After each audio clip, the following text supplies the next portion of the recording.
वो कौन था जिसे तकलीफ देने वाली औरत भी आखिरकार उसकी मोहब्बत की गिरविदा हो गई। मदीना मुनव्वरा की गलियों में मस्जिद नबवी सल्लल्लाहु अलैहि वसल्लम के करीब एक गरीब बूढ़ी औरत रोज उस रास्ते पर कूड़ा डाल दिया करती थी जहां से हजरत मोहम्मद सल्लल्लाहु अलैहि वसल्लम का गुजर होता था। आप सल्लल्लाहु अलैहि वसल्लम हर दिन उसी रास्ते से गुजरते मगर कभी कुछ न कहते। फिर एक दिन जब आप सल्लल्लाहु अलैहि वसल्लम ने देखा कि वहां कूड़ा नहीं पड़ा तो पूछा, उस औरत का क्या हुआ? लोगों ने बताया कि वो बीमार है।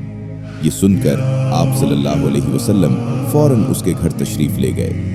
बीमारी में इयादत देखकर वो औरत हैरान रह गई कि जिसे वो रोज तकलीफ देती थी आज वही उसकी खैरियत पूछने आया है।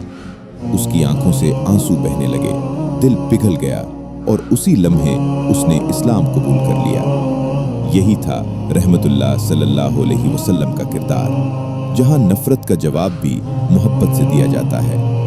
अगर आपको लगता है कि दुनिया में मोहब्बत ही नफरत का असल इलाज है तो सुभान अल्लाह कमेंट